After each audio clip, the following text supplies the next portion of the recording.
ഒരു വഖഫ് ബോർഡ് ഒരു ഇസ്ലാമിക ചാരിറ്റബിൾ എൻഡോവ്മെന്റ് ആണ്.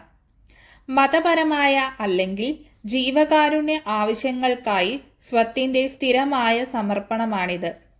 വസ്തു, ഒരു കെട്ടിടം മുതൽ ഒരു തുണ്ടു ഭൂമി, ഒരു തുക എന്നിങ്ങനെ എന്തുമാകാം. ഒരു വഖഫ് സ്ഥാപിതമായി കഴിഞ്ഞാൽ അത് വിൽക്കാനോ സമ്മാനം നൽകാനോ പാരമ്പര്യമായി നൽകാനോ കഴിയില്ല. വഖഫിൽ നിന്നുള്ള വരുമാനം അത് സ്ഥാപിതമായ ജീവകാരുണ്യ ആവശ്യങ്ങൾക്കായി ഉപയോഗിക്കുന്നു. വഖഫ് എന്ന വാക്ക് അറബി പദമായ വഖഫിൽ നിന്നാണ് വന്നത്. അതിനർത്ഥം നിർത്തുക അല്ലെങ്കിൽ നിരോധിക്കുക എന്നാണ്.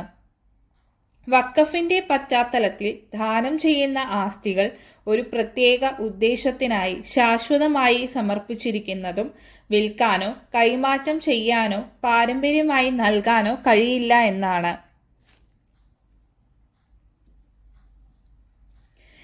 ഇന്ത്യയിലെ വഖഫിന്റെ ചരിത്രം രാജ്യത്ത് ഇസ്ലാമിന്റെ ആദ്യകാലങ്ങളിൽ നിന്ന് കണ്ടെത്താനാകും. ഇന്ത്യയിലെ അറിയപ്പെടുന്ന ആദ്യകാല വഖഫ് 12ാം നൂറ്റാണ്ടിൽ സുൽത്താൻ മുയിസുദ്ദീൻ സാംഘോർ സ്ഥാപിച്ചതാണ്. തുടർന്നുള്ള നൂറ്റാണ്ടുകളിൽ വഖഫുകൾ ഇന്ത്യയിൽ കൂടുതൽ സാധാരണമായി തീർന്നു.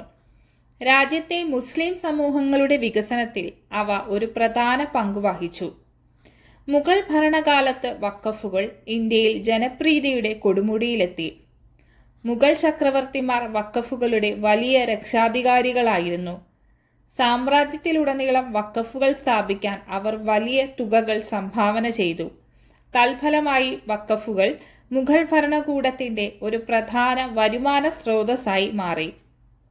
കൂടാതെ സാമൂഹിക ക്ഷേമം നൽകുന്നതിൽ അവർ ഒരു പ്രധാന പങ്ക് വഹിച്ചു. മുഗൾ സാമ്രാജ്യത്തിന്റെ തകർച്ചയ്ക്ക് ശേഷം വഖഫുകൾ ഇന്ത്യൻ സമൂഹത്തിന്റെ ഒരു പ്രധാന ഭാഗമായി മാറി. എന്നിരുന്നാലും ബ്രിട്ടീഷ് കൊളോണിയൽ കാലഘട്ടത്തിൽ വഖഫിന് ജനപ്രീതി കുറയാൻ തുടങ്ങി. ബ്രിട്ടീഷുകാർ വഖഫുകളെ നിയമപരമായ സ്ഥാപനങ്ങളായി അംഗീകരിച്ചിരുന്നില്ല. മാത്രമല്ല, അവർ പലപ്പോഴും വഖഫ് സ്വത്തുക്കൾ സ്വന്തം ആവശ്യത്തിനായി കണ്ടുകെട്ടുകയും ചെയ്തു. തൽഫലമായി ഈ കാലയളവിൽ നിരവധി വഖഫുകൾ നഷ്ടപ്പെടുകയോ തെറ്റായി കൈകാര്യം ചെയ്യുകയോ ചെയ്തു. ഇന്ത്യയിലെ വഖഫ് ചരിത്രത്തിലെ ചില സുപ്രധാന നാഴികക്കല്ലുകൾ ഇതാണ്. 7 മുതൽ 13ാം നൂറ്റാണ്ടുകൾ വരെ ഇന്ത്യയിൽ ആദ്യത്തെ വഖഫുകൾ സ്ഥാപിച്ചത് ഉമയ്യദ് അബ്ബാസിദ് ഖലീഫമാരാണ്. 13ാം നൂറ്റാണ്ട് ഡൽഹി സുൽത്താനേറ്റ് സ്ഥാപിതമായി. വഖഫ് സമ്പ്രദായം കൂടുതൽ വ്യാപകമാകുന്നു.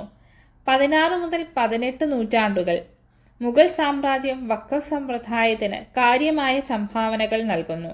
19ാം നൂറ്റാണ്ട് ബ്രിട്ടീഷ് കൊളോണിയൽ ഗവൺമെന്റ് ഇന്ത്യയിൽ വഖഫ് സമ്പ്രദായം പുനരുജ്ജീവിപ്പിക്കുന്നു. 1954 ഇന്ത്യയിലെ വഖഫുകളെ നിയന്ത്രിക്കുന്ന നിയമങ്ങൾ ഏകീകരിക്കുന്ന വഖഫ് നിയമം ഇന്ത്യൻ സർക്കാർ പാസാക്കി. ഇന്ന് ഇന്ത്യൻ സമൂഹത്തിൽ വഖഫുകൾ ഒരു പ്രധാന പങ്ക് വഹിക്കുന്നു.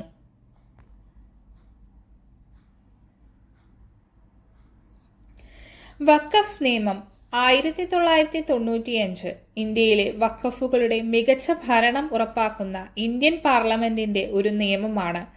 ഇന്ത്യയിലെ വഖഫുകളെ നിയന്ത്രിക്കുന്ന നിയമങ്ങൾ ഏകീകരിക്കുന്നതിനും ഭേദഗതി ചെയ്യുന്നതിനുമായി 1995 നിയമം പാസാക്കി. ഈ നിയമം വഖഫിനെ നിർവചിക്കുന്നത് മുസ്ലിം നിയമം ഭക്തിപരമോ മതപരമോ ജീവകാരുണ്യമോ ആയി അംഗീകരിക്കുന്ന ഏതൊരു ആവശ്യത്തിനും വേണ്ടിയുള്ള ജംഗമമോ സ്ഥാവരമോ ആയ സ്വത്തിന്റെ സ്ഥിരമായ സമർപ്പണം എന്നാണ്. സെൻട്രൽ വഖഫ് കൗൺസിൽ, സംസ്ഥാന വഖഫ് ബോർഡുകൾ, ജില്ലാ വഖഫ് ബോർഡുകൾ എന്നിവയുൾപ്പെടെ വഖഫുകളുടെ ഭരണത്തിന് മേൽനോട്ടം വഹിക്കാൻ നിരവധി ബോഡികളും ഈ നിയമം സ്ഥാപിക്കുന്നു. വഖഫ് നിയമം 1995 ഇന്ത്യയിലെ വഖഫുകളുടെ ഭരണം മെച്ചപ്പെടുത്താൻ സഹായിച്ച ഒരു സുപ്രധാന നിയമനിർമ്മാണമാണ്. വഖഫ് സ്വത്തുക്കളുടെ രജിസ്ട്രേഷൻ, മാനേജ്മെന്റ്, സംരക്ഷണം എന്നിവയ്ക്കായി നിയമം ഒരു ചട്ടക്കൂട് നൽകിയിട്ടുണ്ട്.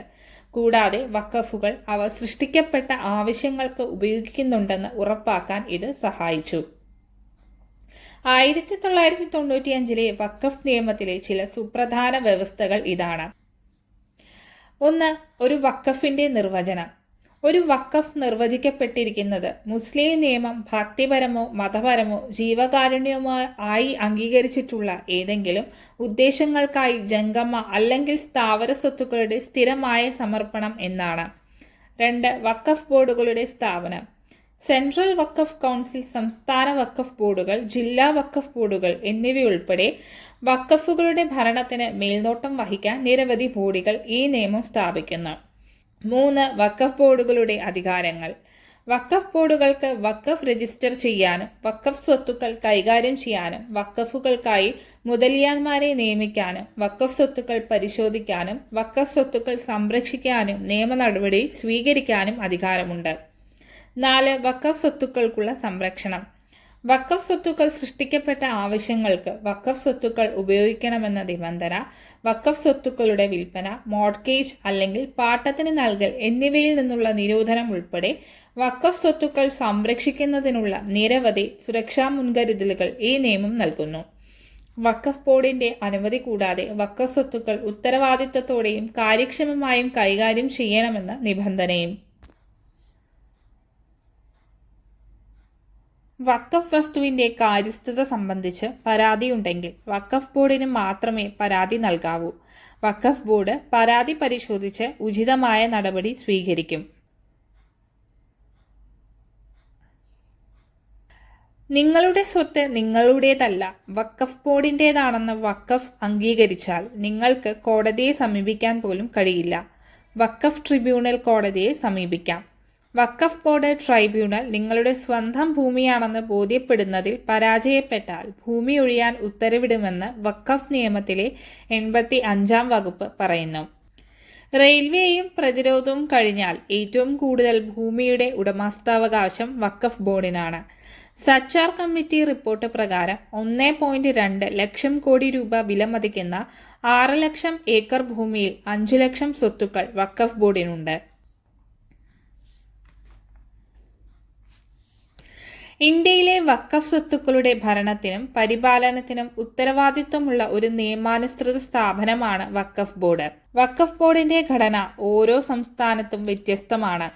എന്നാൽ അതിൽ സാധാരണയായി താഴെ പറയുന്ന അംഗങ്ങൾ ഉൾപ്പെടുന്നു. ചെയർപേഴ്സൺ.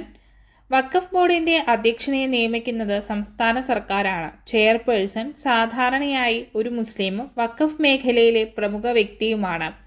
2. മുസ്ലിം അംഗങ്ങൾ. വഖഫ് ബോർഡിൽ നിരവധി മുസ്ലിം അംഗങ്ങളും ഉണ്ട്. അവരെ സംസ്ഥാന സർക്കാർ തിരഞ്ഞെടുക്കുകയോ നാമനിർദ്ദേശം ചെയ്യുകയോ ചെയ്യുന്നു. ഈ അംഗങ്ങൾ സാധാരണയായി നിയമം, ധനകാര്യം, ഭരണം, വിദ്യാഭ്യാസം എന്നീ മേഖലകളിൽ യോഗ്യതയുള്ള പ്രൊഫഷണലുകളാണ്. 3. അമുസ്ലിം അംഗങ്ങൾ. വഖഫ് ബോർഡിൽ ചില അമുസ്ലിം അംഗങ്ങളുണ്ട്. അവരെ സംസ്ഥാന സർക്കാർ നിയമിക്കുന്നു. ഈ അംഗങ്ങൾ സാധാരണയായി നിയമം, ധനകാര്യം, ഭരണം എന്നീ മേഖലകളിൽ വിദഗ്ധരാണ്. സാധാരണയായി 5 വർഷമാണ് വഖഫ് ബോർഡിന്റെ അംഗങ്ങളുടെ കാലാവധി.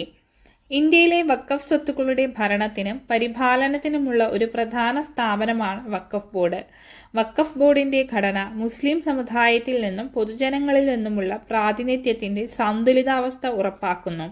വഖഫ് ബോർഡിന് അതിന്റെ പ്രവർത്തനങ്ങൾ ഫലപ്രദമായി നിർവഹിക്കാനും മുസ്ലിം സമുദായത്തിന്റെ ക്ഷേമം പ്രോത്സാഹിപ്പിക്കാനും കഴിയുമെന്ന് ഉറപ്പാക്കാൻ ഇത് സഹായിക്കുന്നു. 1995 വഖഫ് നിയമം പരിഷ്കരിക്കുന്നതിനായി 2024 ഓഗസ്റ്റ് 8 BJPയുടെ നേതൃത്വത്തിലുള്ള സർക്കാർ വഖഫ് ബിൽ 2024 ലോക്സഭയിൽ അവതരിപ്പിച്ചു. സംസ്ഥാന വഖഫ് ബോർഡുകളുടെ അംഗീകാരം, രജിസ്ട്രേഷൻ എന്നിവയുമായി ബന്ധപ്പെട്ട പ്രശ്നങ്ങൾ ഫലപ്രദമായി പരിഹരിക്കാനാണ് ഈ ബിൽ ലക്ഷ്യമിടുന്നത്. വഖഫ് സ്വത്തുക്കളുടെ സർവേ, കയ്യേറ്റം നീക്കം ചെയ്യൽ എന്നിവ ന്യൂനപക്ഷകാര്യ മന്ത്രി കിരൺ റിജിജു ലോക്സഭയിൽ അവതരിപ്പിച്ചിട്ടുണ്ട്. വഖഫ് ബില്ലിലെ പ്രധാന ഭേദഗതികൾ ഇവയാണ്. സ്വത്ത് പ്രഖ്യാപനം. ഒരു വസ്തുവിനെ വഖഫായി പ്രഖ്യാപിക്കാനുള്ള വഖഫ് ബോർഡിന്റെ അധികാരം ബിൽ നീക്കം ചെയ്യുന്നു. വഖഫാണോ സർക്കാർ ഭൂമിയാണോ എന്ന് തീരുമാനിക്കാനുള്ള മധ്യസ്ഥനായി ജില്ലാ കളക്ടറെ ഇതിന് നിയമിക്കുന്നു. ലിംഗവൈവിധ്യം. 1995 വഖഫ് നിയമത്തിലെ 9, 14 വകുപ്പുകൾ ഭേദഗതി ചെയ്യും. ഈ ഭേദഗതികൾ വഖഫ് ബോർഡിന്റെ ഘടനയിലും പ്രവർത്തനത്തിലും മാറ്റം വരുത്തും. വഖഫ് ബോർഡിൽ 2 മുസ്ലിം സ്ത്രീകളെയും 2 അമുസ്ലിം അംഗങ്ങളെയും ഉൾപ്പെടുത്താൻ ബിൽ നിർദ്ദേശിക്കുന്നു. ഒരു സ്വത്ത് വഖഫാണോ എന്ന് തീരുമാനിക്കാനുള്ള അധികാരം വഖഫ് ബോർഡിന് മുമ്പ് നൽകിയിരുന്ന സെക്ഷൻ 40 ബിൽ ഒഴിവാക്കുന്നു. ബിൽ നിയമത്തെ ഏകീകൃത വഖഫ് മാനേജ്മെന്റ്, ശാക്തീകരണം, കാര്യക്ഷമത, വികസന നിയമം 1995 എന്ന് പുനർനാമകരണം ചെയ്തു.